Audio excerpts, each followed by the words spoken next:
Today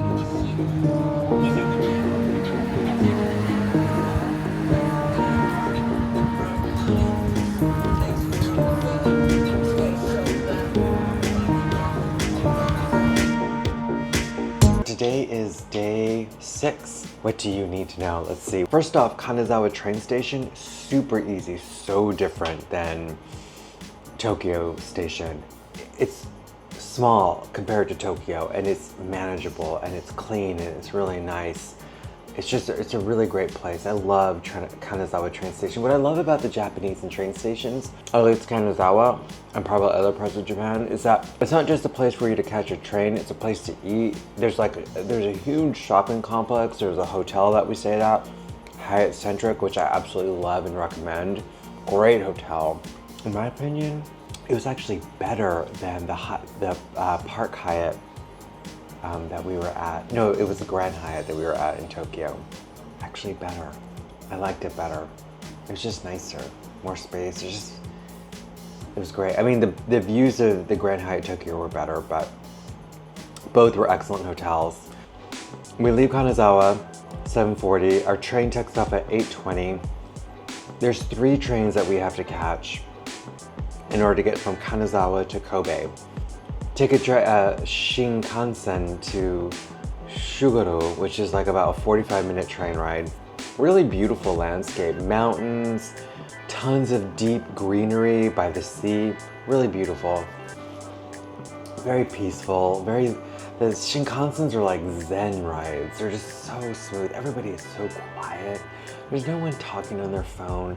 There's no one listening to their phone without headphones. It's just, the Japanese are the most civilized people on the planet. They live by an honor code that is just light years ahead of everyone else. I want to be Japanese. I think I am Japanese in my heart, my soul. I just love this place so much. We get to Suguru. We're going to switch from the Shinkansen. We're on to something called the Thunderbird 12. We get on the Thunderbird. We follow the signs. It's really easy to transfer. I was concerned because we only had like 14 minutes to transfer. It's super easy. Transfer to the Thunderbird. Thunderbird train is not as nice as the Shinkansen. It's a little bit more aged, older. It doesn't have the plugins. But whatever. We're only on it for like an hour and change. We got from Suguru to Osaka. And that's where things are a little harder to figure out. You don't make a reservation when you're going from Osaka to Kobe because they have special commuter trains like every other minute, so there's no point. I'm going to take a special JR special transit train from Shin Osaka, where we got off, to Sanomiya Station in Kobe, and we got off there and then we walked to our hotel. Finding that one was a little bit trickier. It wasn't as easy as the transfer from Shugoro to Osaka, but we were able to figure it out. And that's like a commuter train, not like the Thunderbird or the Shinkansen. Not nearly as nice. It felt more like of a subway, but like a elevated subway, but less than a commuter train. Somewhere between a subway car and a commuter train, like right in that middle. It was interesting. I've never been on a train like that. We walk over to the hotel. Of course, the sun is like blazing. We're like roasting by the time we get to the hotel. I booked us at the Peanuts Hotel. Very, very fascinating. This place fascinates me. Number one, I love peanuts, obviously. My husband loves peanuts. My husband reminds me of Charlie Brown. He looks like Charlie Brown. He has Charlie Brown's disposition. I love that about him. And so, you know, this hotel is nothing but Peanuts themed. Every single room is titled and based on a particular comic strip, a Peanuts comic strip. This one is room 54, and it's, when you go someplace nice, you should always shine your feet. And it's Snoopy and Charlie Brown having a convo Snoopy is shining his feet because, you know, Snoopy's always got situations and business he's tending to. So this particular room that I booked, when you book online, you can actually pick the specific themed room that you want. And I picked this one because it's the only one out of all of the rooms that has a Tokyo or a Japanese blend to the aesthetic. The entire hotel is themed out in Peanuts ephemera, Peanuts aesthetic.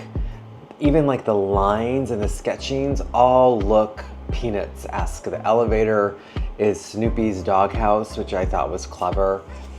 And they have some really interesting touches here. Like your key card is a piece of paper and it's all scannable.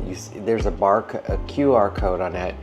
You scan it to get to you scan it to use the elevator, but you don't press any buttons. The elevator knows what floor you're going to based on the QR code, and then you scan this QR code in front of the door and it opens. You put that paper in the thing and it works, turns on everything. Never seen it before, but it was really cool. Our room, I don't know why I didn't notice this when I was booking it, but there's no windows. We're like in a cell block.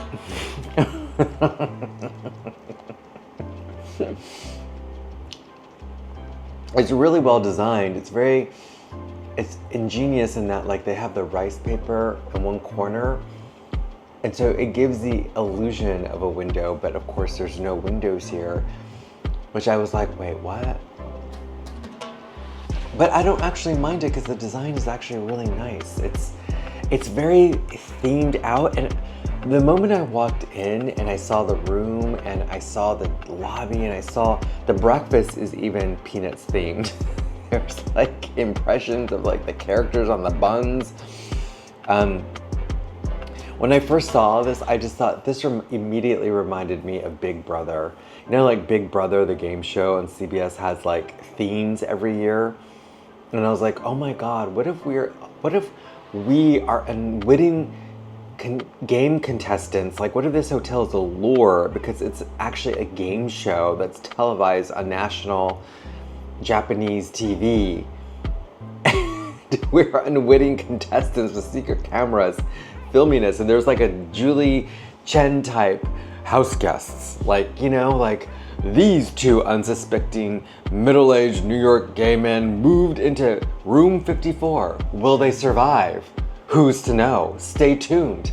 Will they collect the $500,000 prize? Coming up. Can you imagine? Crazy, right? Well, yeah, it's very themed out. Definitely feels like we're having a Big Brother moment. But I don't mind that. Spices things up. It's only 2 nights. What's really cool is that you also get like a themed goodie bag, like a canvas Snoopy branded bag. There's towels that you actually get to keep that are Peanuts branded toothbrush. You get like all these like Peanuts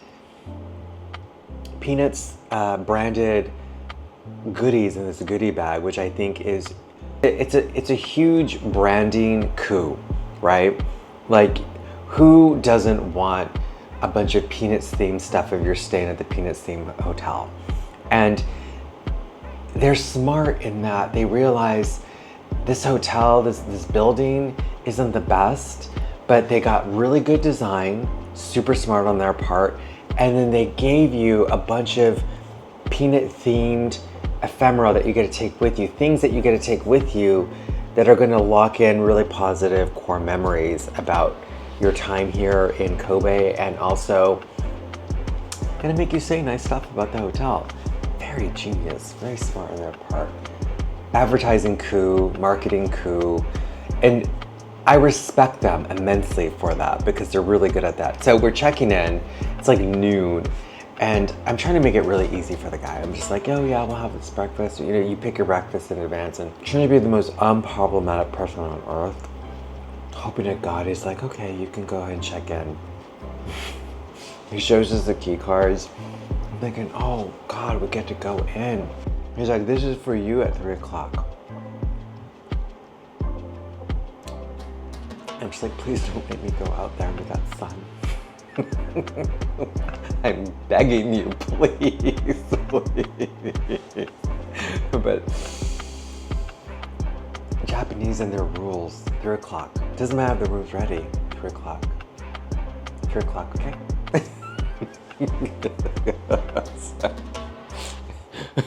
We inure ourselves, we steel ourselves to get back into that blazing sun. We walk, because we're gluttons for punishment, 60 minutes through the noon Japanese sun. There's a really posh, high-end department store called Daimaru. And they have restaurants on top. We go to the restaurant, which is on the 9th floor, and we have a really nice lunch. Glenn had the beef. I had like pork, like schnitzel almost, kind of like breaded pork. Is really good. And then we saw that there was an exhibition about cats, the cats of Europe. This guy, Mitsuaki Iwago, he photographed cats throughout Europe. It's all in Japanese, but you don't need to know the Japanese. You don't need to know the backstory to enjoy the work. Beautiful work, beautiful portraits of cats in their element, capturing their personalities, their expressive faces. It was such a treat. This is how I know I'm meant to be Japanese. They love cats just as much as I do. Incredible. It's such a great thing to see that exhibition. That really was the cherry on top at Daimaru. I'm in my tank top because it is so hot right now. Not in the hotel room, I mean, we've had the AC on, but it has been one brutal summer day. Japan is known as the land of the rising sun, but I think that's a misnomer. It should be the land of the killer sun. I cannot count, I've lost count of how many times I've been caught in the heat and ready to just burst into flames because it's been so hot. I just made a haul to Lawson's Family Market, which the one by Peanuts Hotel, not very good. Use other ones. I'm doing Aquarius Superior Hydration. It's cloudy water, I don't know.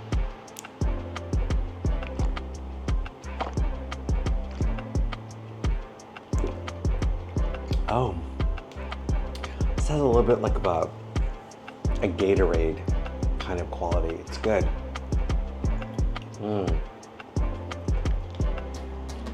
I recommend this. These are every burger. I don't know what, they look like candy. So little brown burgers. I'm gonna taste one, see what they taste like. Let's see.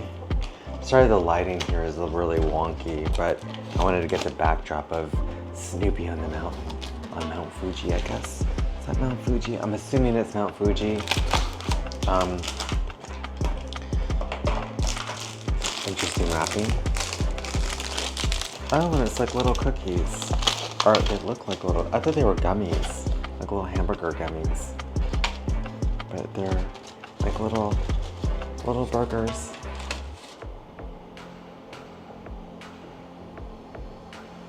Like little hamburgers. Oh, they taste like Oreos. They kind of are like little Oreos. That's clever. These are good. These are really good. These are keepers. So we watched a little bit of Japanese TV. Japanese TV is wild. Wild.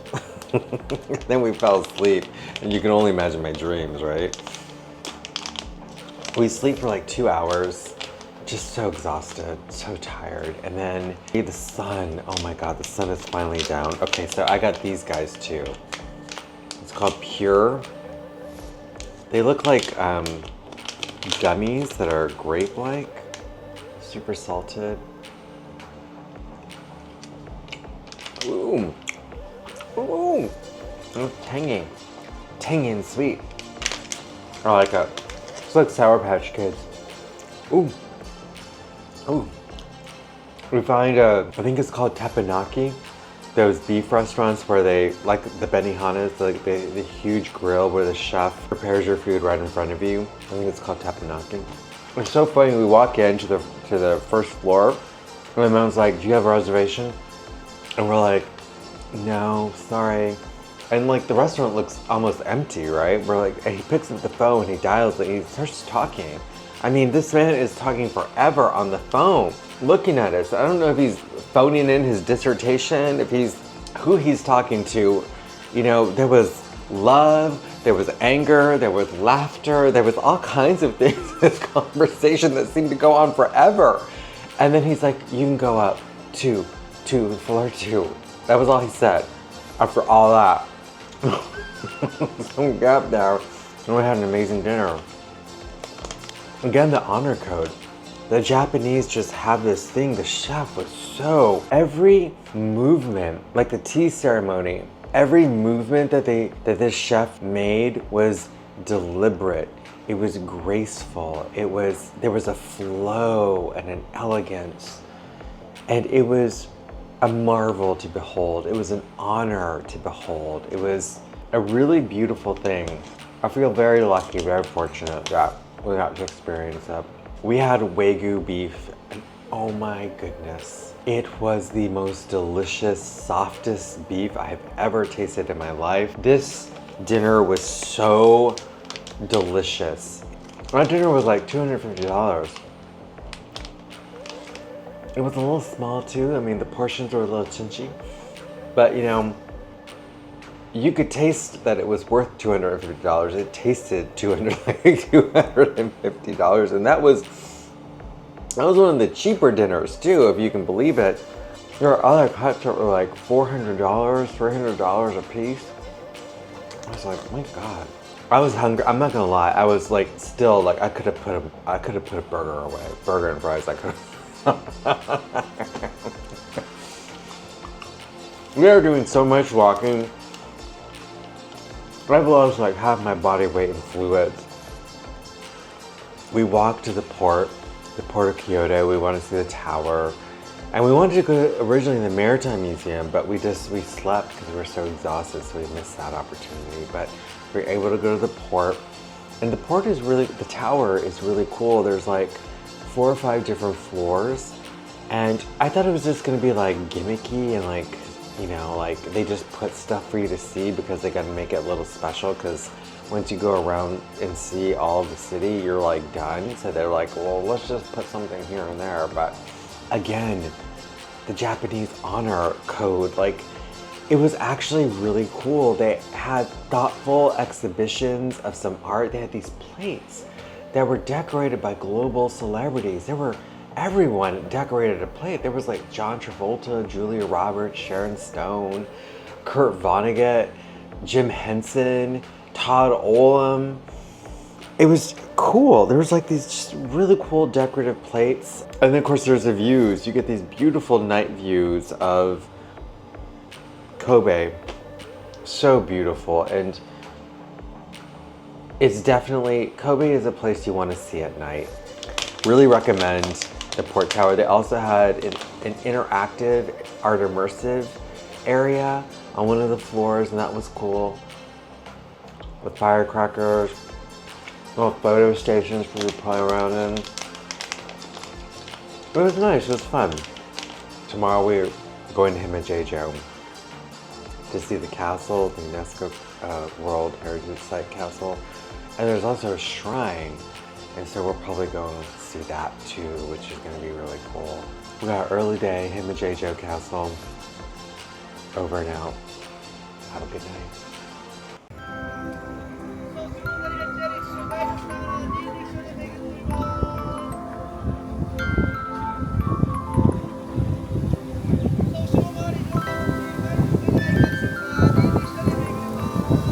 Today is day 7. We went to Hemiji-Jo Castle, or Hemiji Castle. That took like an hour on the special rapid JR train line from Kobe to Hemiji-Jo. Once we got there, the train station Hemiji-Jo is really nice. It kind of reminded me a lot of Kanazawa. Huge shopping mall attached to it. They're just so nice, they're so cool. It's a train station you actually want to be in. It's really nice, really easy to maneuver through. We didn't know where to go exactly to catch the castle, so we went to the tourist information center. They tell you exactly what to do. You get on this bus The bus takes you to a very quick stop, like 2-minute stop, and you walk to the castle. You see the castle right there. The castle grounds are really nice. And you can go in the castle, which we did. We went inside the main keep, 6 floors. Those stairs are steep. But oh God, it was so well ventilated. They had like this breeze that was blowing in and cooling us all off. It was really nice. The castles are beautiful. But inside, it's a lot like Kanazawa Castle is empty, right? There's these empty spaces. There was one part of the castle that shared the history, which was kind of cool to learn about.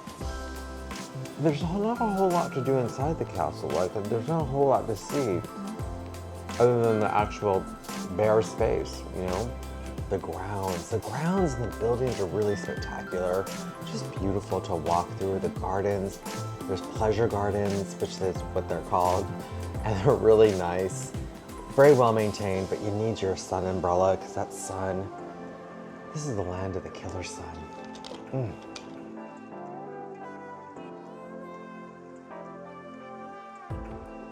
7-Eleven haul dinner tonight. The crispy Japanese chicken, which I already had in Kanazawa, which is amazing. Let's see if it's good with the second time around. We're also making, we got Chef Glenn making the ramen from 7-Eleven.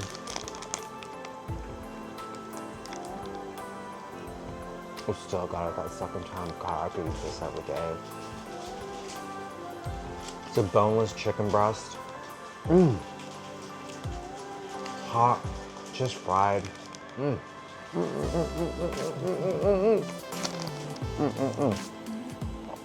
The only thing it's really greasy, it's kind of just greasy.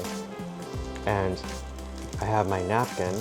It's like a wet napkin. It's just one napkin, because that's all they give you around here. Just one napkin, a napkin. I wonder why that is. I'm gonna ask ChatGPT about that. To wash it down, I got Fanta Mellow Yellow. Tastes just like Fanta, actually. Like the yellow Fanta. We were just so burnt out today. Like, we really needed some hotel rest, and believe it or not, this like windowless bunker room is perfect for just cocooning. I mean, we're like, do we really need to leave at 8 o'clock this morning? We're like, no, let's just kind of stay in and rest.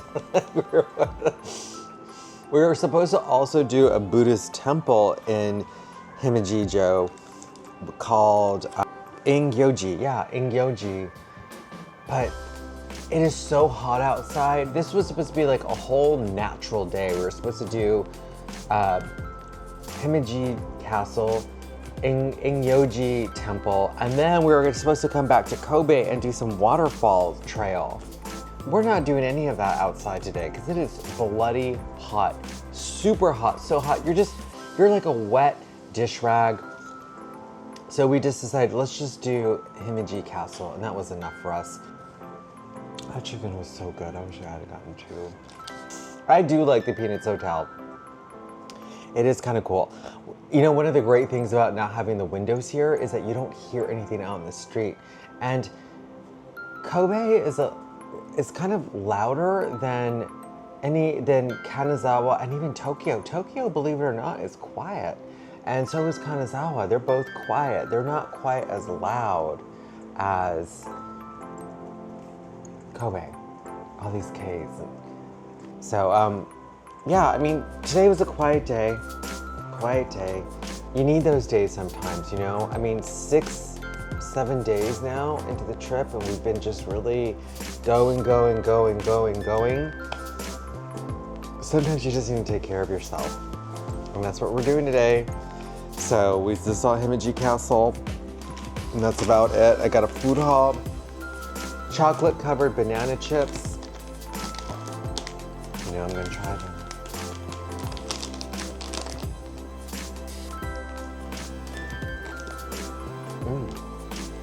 That's another thing. Those are good. Yes to these. Is Lawson better than 7-Eleven or 7-Eleven better than Lawson's? We are liking 7-Eleven's better than Lawson's. Oh, my ramen. Oh, wow. Thank you, honey. Okay, we got the udon with the meat.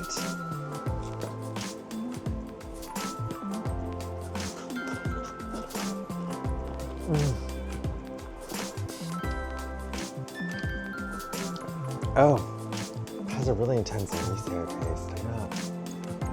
Yeah, no. I don't know if I'm gonna like it. Now I know some of you are probably screaming right now into the video, like, how can you go to 7-Eleven? Why did you go to Japan and just not go to a noodle house? And I said you went to 7-Eleven and got noodles or ramen. And to which I would reply, you know, every single experience here is brand new.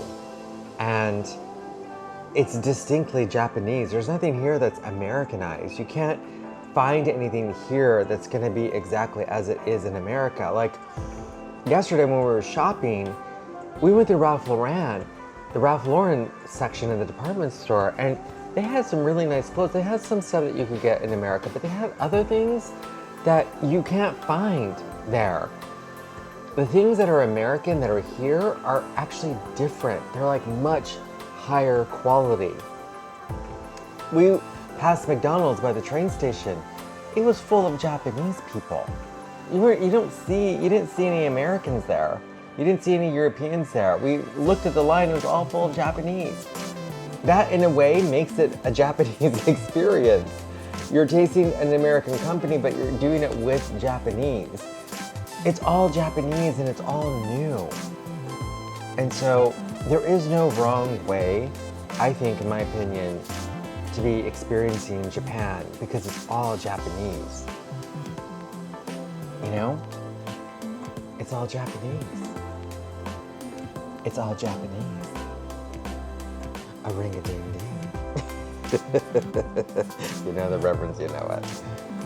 Let me see. I'm gonna have another bite. It might have been because I ate those chocolate covered bananas and now my palate's all messed up.